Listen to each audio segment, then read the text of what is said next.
It's payday. We all love that glorious day called payday. It may come around once a month, every 2 weeks, or even every week for you, but that feeling never gets old when that money hits your bank account.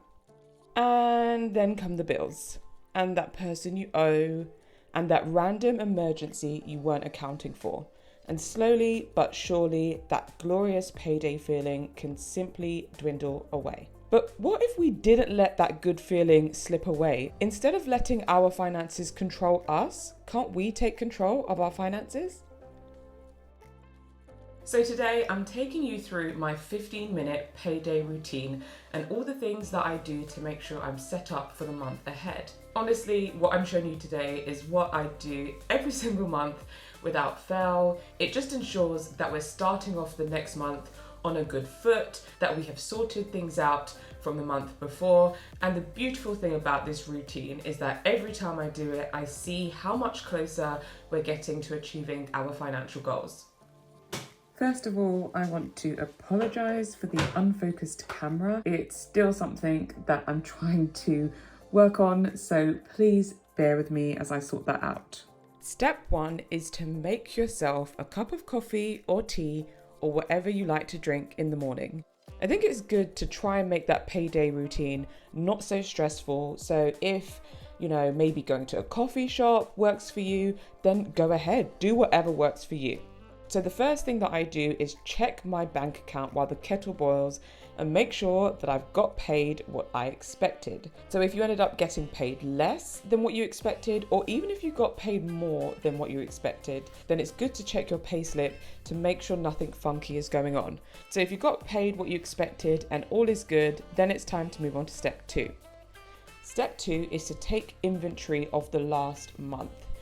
So this is where you check to see if you went into your overdraft last month, or if you actually had a really good month and didn't spend as much as you projected. So if you had a good month, then what I like to do is to move any rollover money into an easily accessible savings account. This means that for the months where I do go over my budget, I have some rollover savings from previous months that I can tap into so that I don't go into my overdraft. And if you did end up spending more than what you expected to, it's important to know where and why you overspent. So if you overspend on going out to eat or buying some new clothes or whatever it may be, then simply reduce that budget category for the upcoming month. If an unexpected bill occurred, and we know that can happen, give yourself some grace, but be ready to cut back a little in another area for the upcoming month, if possible. So for me personally, I spent a little less of my fun money this month than I budgeted for, thanks to this lockdown that we're still in. So I'm going to roll over that money to my easy access saver account. Step 3 is to get out your budget spreadsheet. So this is what you're going to use to guide all your next steps. If you don't already have a budget spreadsheet or you don't know how to budget, then you can check out my last video that I did on budgeting, which takes you through all of the steps. And I also have a budget spreadsheet available to purchase from Etsy. And if you're someone who likes to do your budget by pen and paper, that totally works as well. So whatever works for you, as long as you have a budget to go by, this makes the payday routine much more stress-free.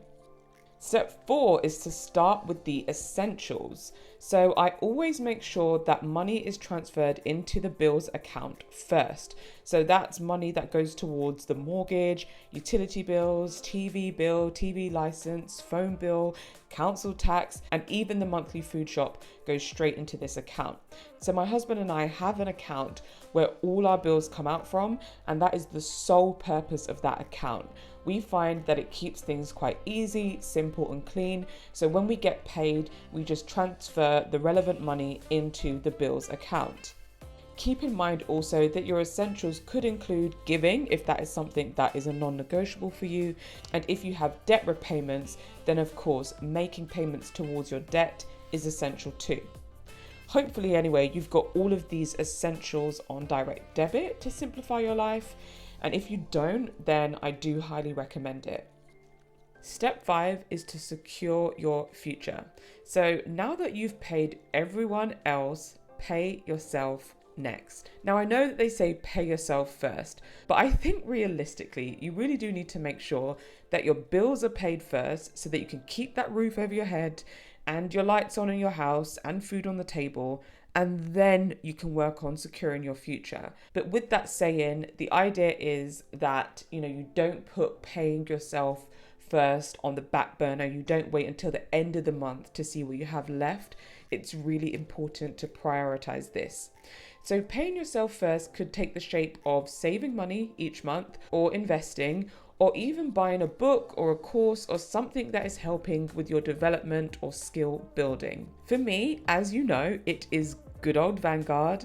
I log into my Vanguard and deposit money, and then I check what my current weightings are in comparison to my goal weightings. If you're not sure what I mean by that, then check out my Vanguard videos where I go into that in more detail, but essentially it just helps me to know which funds I need to put money in for that month. I then like to put a bit of money into my premium bonds, so I will add money there as well. And then I also like to deposit £50 per month into my Trading 212 account. So this is a general investment account, and it's a bit of fun money, I guess you could say. It's not as serious as my Vanguard investing, and it's not as long term, but I still like to deposit that money and make a habit of that as well. And then for my pension contribution, it is automatically taken care of by my employer, but I still like to log on to my workplace pension website to check that my contribution has been made and also my employer contribution went through okay. Step 6, Monzo pots. I absolutely love this part. So I have a video where I speak specifically about Monzo pots and why I think they are just fantastic, but honestly, they have revolutionized my life. So we have a lot of Monzo pots that we use, and it really helps to compartmentalize our money, and it just ensures that everything is covered. So we have pots for our Christmas fund, our birthdays fund for gifts for family and friends, our house insurance fund so that we can pay for this annually because it's cheaper. We've got an MOT and car service fund as well, so that we don't have to randomly find money for that. We also have a road tax fund, again, so that could be paid annually, which is cheaper. We have a fun money fund, which is our guilt-free money that we can spend however and wherever and whenever we want. We also have a holiday fund, which is super helpful for when we go on holiday. And we currently have a house improvement fund. So you can have whatever pots that you want, whatever works for you. But I really, truly do highly recommend this because it's just great when you have a birthday come up and you need to buy a gift. You already have a pot of money that you can dig into instead of having to find some room in your budget to buy a gift. And then step 7 is simply to assess next month's budget. So I personally budget for about 6 months to 1 year in advance, but I still like to make sure I've got my budget set up for next month and to make any necessary changes.